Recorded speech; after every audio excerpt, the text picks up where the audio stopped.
taking I'll pictures relive of just it. themselves. Turn on the television, girl. Where are you going? Where are you going? I'm leaving y'all. The Holocaust isn't about race. No. No, it's not about maybe race. ethnicity. Well, they No, consider it's Jews about a different race. But it's not about race. It's not about race. What is it about? Because it's about man's inhumanity to man. Whoopi Goldberg is obnoxious and stupid beyond all measure. Whoopi Goldberg over at The View, she says that that as bad as it is now with voting rights, and no one can explain what the problem is or how anyone's being prevented from voting, she says that this current phantom attack on voting rights will only lead to even scarier phantoms in the future. Whoopi Goldberg is a celebrated American actress, comedian, and television personality, known for her bold opinions and vocal stance on progressive issues. Over the years, she's used platforms like The View to push her perspectives on hot-button topics. Them out of the places that they could be sick because no one wanted to believe we had an issue. Are you saying no school children died of COVID? I'm saying it was the safest group.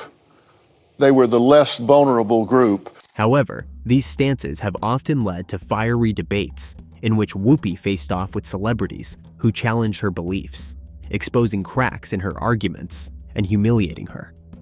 Let's look at some moments when Whoopi Goldberg's woke ideology was absolutely dismantled. Do you want the government telling you how to raise your family? I don't want the government, but So shouldn't we all be able to say, listen, because the law says you don't, no abortion, no law, there's no law on the books that says you have to have an abortion.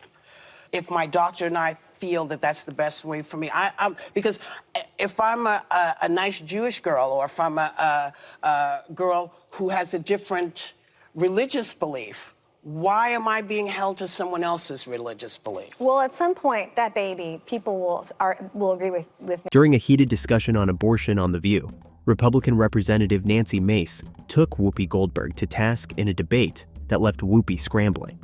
The segment started with Whoopi confidently questioning why anyone's religious beliefs should dictate a woman's right to choose. She framed the conversation around personal autonomy, assuming her stance would resonate with the audience. Why am I being held to someone else's religious belief? Well, at some point, that baby, people will agree with me that the baby deserves the right to life. And you can't At say on some one point. hand, But you- at some but you- point, but- but you but don't want the that's your government be- in the but room that's between the your doctor and the belief. woman, but those who want the government to pay for it has the government in the room with the doctor and the woman. So you can't have it both ways. No, There I'm is a sorry. medical ethics question there too, Prime Minister. Yes, but Mace, however, calmly and methodically challenged Whoopi's logic. She pointed out that the debate wasn't solely about religion. It was also about when a baby's rights begin. Then the devastating moment came. Mace exposed the hypocrisy of demanding government funding for abortion while simultaneously insisting the government stay out of the decision entirely. Whoopi, clearly caught off guard, found herself thoroughly outmatched by Mace's calm yet incisive reasoning.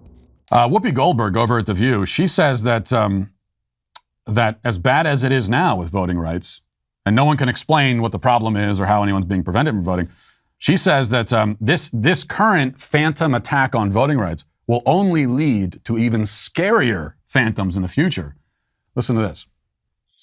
this is part of the big plan. This is part of the big plan to control what happens in America. I believe what happens in America. If you take those voting rights away, people are going to be so angry. In one of her more bizarre moments, Whoopi Goldberg attempted to link solar eclipses and earthquakes to climate change during a segment on The View. Her dramatic claims were met with widespread ridicule, especially from conservative commentator Matt Walsh, who didn't hold back in his response. But there'll be nothing they can do about it because we're in charge. Next thing comes the women. We're going to take your rights away, just like we're taking X, Y, and Z, because there'll be nothing you can do. This country seemingly, or many people in it, seemingly want to be manipulated. I was going to say to destroy it. Well, I don't know if they realize that it will be destructive. Real quick, if you're enjoying this content and want more insights like this, hit subscribe and help us reach these topics to a wider audience. Thank you for the support. Now, let's jump back in. Walsh used his platform to dissect Whoopi's argument, sarcastically joking that she might soon blame gun control laws for celestial events. His humor was sharp, but his logic was even sharper. He pointed out that natural disasters and astronomical phenomena have existed for millennia, completely independent of climate change. As you know, I am in favor of removing voting rights from lots of people and probably everybody on The View, but not specifically based on gender or race, just based on how stupid they are. The internet erupted with memes mocking Whoopi's statements, turning her into the punchline of countless jokes. Despite her attempts to steer the conversation, Walsh's critique exposed the absurdity of her claims, leaving her credibility in tatters. COVID hits 10 years later, and the same agencies that knew that are the agencies that shut down the schools for 2 years. Who does that? Who takes away the support system for these children? Who takes them away and shuts it down? And by the way, when they shut it down, they stopped the mandated reporters from being able to see children that were being abused, molested, and in fact sent them home and abandoned them to their abusers with no way to watch, and referrals dropped 50 to 60%. Another moment on this list comes from an episode of The View, where Dr. Phil confronted Whoopi Goldberg about the impact of school closures during the COVID pandemic. Whoopi defended the decision to close schools, arguing that it was necessary to save lives. But Dr. Phil wasn't buying it. They were trying to save kids' lives. Remember, we know a lot of folks who died during this. So it wasn't, people weren't laying around eating bond, but, well, you know what? We're lucky. Maybe we're lucky they didn't, because we kept them out of the places that they could be sick, because no one wanted to believe we had an issue. He calmly laid out the devastating consequences of school closures, from rising mental health issues to a shocking drop in child abuse reports. He explained how vulnerable children were left isolated at home, often with abusers, without teachers or counselors to intervene. I'm saying it was the safest group. They were the less vulnerable group, and they suffered and will suffer more from the mismanagement of COVID than they will from the exposure to COVID. And that's not an opinion, that's a fact. Well, Phil, we don't even have time to talk it out now, man. Whoopi tried to argue that the closures were a necessary sacrifice, but Dr. Phil countered with hard facts, emphasizing the long-term damage done to millions of children. His clear and concise points left Whoopi visibly shaken, unable to respond effectively. Recently, you made some headlines for saying that you felt gun control laws wouldn't deter terrorists. Explain to folks. Well, you know, these are these things where, first of all, I was in a situation, we do what we call the dog and pony. Right. We're out doing the dog and pony selling a picture, and you get sometimes you get what you feel is slightly ambushed by somebody who's really got an agenda, and that's sort of, I think, that's my opinion of what happened to me the other day. The last thing I like to watch is entertainers or actors get political. It's just something I can't stand watching. Hollywood legend Kurt Russell debated Whoopi Goldberg about Hollywood's obsession with woke culture, leaving her utterly humiliated. Known for his unapologetic stance on freedom and creativity, Russell didn't mince words as he criticized the industry's descent into political correctness and groupthink. So having said that, no, I was kind of asked to put it in context somehow with this movie. Mm-hmm. You know, my personal feeling is that there's a big difference between Fantasyland and reality. Fantasyland is what we do. You're either writing something, writing a song, writing a book, doing a movie, doing a television show. That's Fantasyland. Mm-hmm. And that's where that stuff belongs. In reality, when we're dealing with things like terrorism and whatnot, we're all going to have different opinions on how to do it, and how to deal with it. Russell pointed out how Hollywood's focus on woke ideals was stifling creativity and forcing conformity.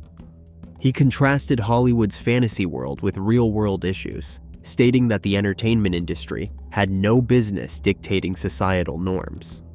For Russell, Hollywood's shift wasn't just misguided, it was dangerously out of touch with everyday Americans. Founding fathers had for the Second Amendment, and that is that no government ever hasn't had to fight its own people, and its own people hasn't had to fight its own government. We had our Civil War. If that Second Amendment hadn't been there, those people would not have had the opportunity to do what they considered was defending their life, their way, their style of living. So I agree with that. I think that's an important part of our existence, and it's basically that simple. Whoopi tried to defend Hollywood's transformation, but Russell was relentless. He reminded her of the founding principles of freedom and individuality, highlighting how the industry's one-sided narratives were alienating audiences. By the end of the discussion, Whoopi's defense crumbled, and Russell's logic had prevailed. Kind of civil too, and that's hard to do. It's one of those things that, it's like I talked about, sometimes talking about terrorism. Whatever we do, and we all have our opinion on that too, whatever we do, we're a little late for the people who've died. And if you know somebody, or you know a child that was maimed in that situation, I got a strong feeling that one's opinion has a tendency to change that. Yeah.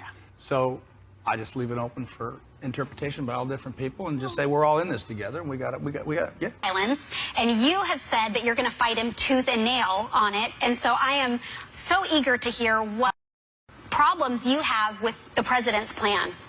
Well, I think if you ask Kelly or I, how did we react to the shooting of children? It's like anybody else, horrified at that, to think that our kids could go to school and be shot. So I think whether you're on the right or the left, we all have the same sense of recoil at the horror of this. My main opposition to this is constitutional, that laws are supposed to be written by the legislature. Whoopi Goldberg once stepped into a heated gun control debate with Senator Rand Paul, only to find herself completely outmatched. The discussion began innocently enough, with Whoopi confidently asserting that automatic weapons were designed solely to kill and questioning why anyone would ever need them. She declared that such firearms should be banned outright, seemingly unaware of the historical context. Automatic weapons, they're not for hunting. They do nothing. They're only there to kill. And you'll notice that a lot of the things that have happened with automatic weapons. When we see that, why don't we say, who really needs to have one other than people who are at war? Yeah, what is that? Truly automatic weapons we don't have. We banned truly automatic weapons, I think, in 1932. Right, but we still got a lot of them, Rand. Come on. Well, what we have is not automatic weapons, so we have semi-automatic. So they fire in a fairly fast sequence, but you can't pull the trigger and they come like a machine gun. Those are no longer out. Rand Paul, sitting calmly across from her, didn't hesitate to correct her. He politely explained that automatic weapons had been banned for decades, and that the guns she was referring to were semi-automatic weapons, legal and fundamentally different. With a composed demeanor, he shared how these firearms were used for sport, hunting, and self-defense, even inviting Whoopi to Kentucky to meet responsible gun owners.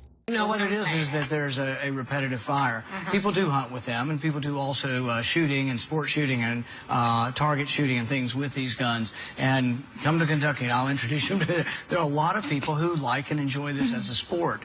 But the other problem is if we're going to take away ownership of specific types of guns, you really have to modify something that big as to either be legislation or even possibly a constitutional amendment.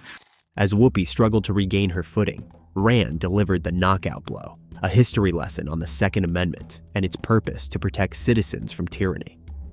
Whoopi's attempt to interrupt was swiftly countered as Rand pressed on with a masterclass in constitutional rights. By the end, Whoopi's confusion and lack of preparation were evident, leaving her completely outdebated on her show. That you didn't like from another party, and that president said, The View, you should hear the things they're saying on The View. We should limit their speech. We should register the journalists, and then we should have an approval board. And that's silly. We would all be opposed to that.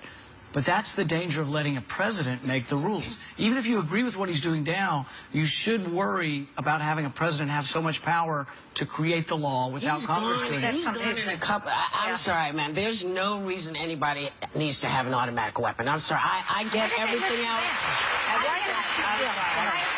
These moments highlight the challenges Whoopi Goldberg faces when her woke ideals are put under scrutiny by individuals armed with facts and logic.